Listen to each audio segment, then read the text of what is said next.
Hello. ఏం బా తెలాంటి switch off phone చేసి ఎత్తలేదు. నేను ఫుల్ బిజీ నాబా. ఏడా? ఉదయం శివాలయంకి వెళ్ళాను, ఆ, అభిషేకం చేయించాను వెరీ గుడ్. 4 గంటలకి. ఆ, మళ్ళీ 9 గంటలకి ఒక 20 మందికి టిఫిన్ పెట్టాను. చెప్పు. మళ్ళీ మధ్యాహ్నం 12 గంటలకి ఒక 3 భోజనం పెట్టాను. 3000 దొరికింది డబ్బులు. పర్సు దొరికిందినా. అవునా? రాత్రి దొరికింది 12 గంటలకి.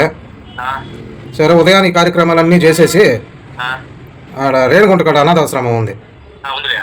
ఆడికి పోయేసి ఈ పెన్సిళ్ళు, ఉమ్, పుస్తకాలు ఉమ్, అవి ఒక 500 కొని ఉమ్, అక్కడ ఇచ్చేసి స్వీట్లు, లడ్లు ఉమ్, ఇవన్నీ కలిపి అంతా ఒక 2000 అయిపోయింది.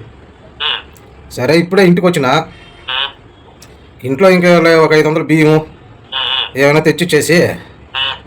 తర్వాత ఇంకా సాయంత్రం ఈవినింగ్ బయటకు వెళ్ళిపోతానా. అడెక్క, ఏం చేస్తావునా, మన చేతుల్లో ఏముందనా, నాకు ఫోన్ చేసి వచ్చింది కదా. అంతా ఈశ్వర ఇచ్చిన.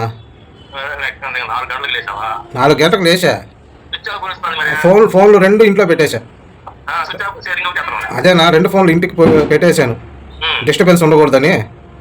ఇప్పుడే వచ్చినా తిన్నా, కాసేపు నిద్రపోయేసి సాయంత్రం పోయేసి కార్యక్రమం ఇంకొక 500 ఉంటుంది, అవునులే. ఊగిచ్చేస్తా. Okay okay. 10 మందికి ఎన్ని రోజులు పెట్టావు టిఫిన్?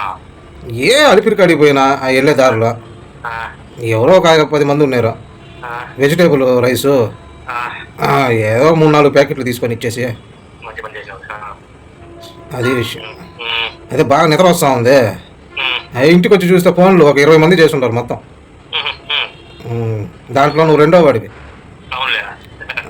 ఏడుండవునా? పనికాడా? సరే నా నిద్ర వస్తుంది, మళ్ళీ చేస్తాను సాయంత్రం. నిద్ర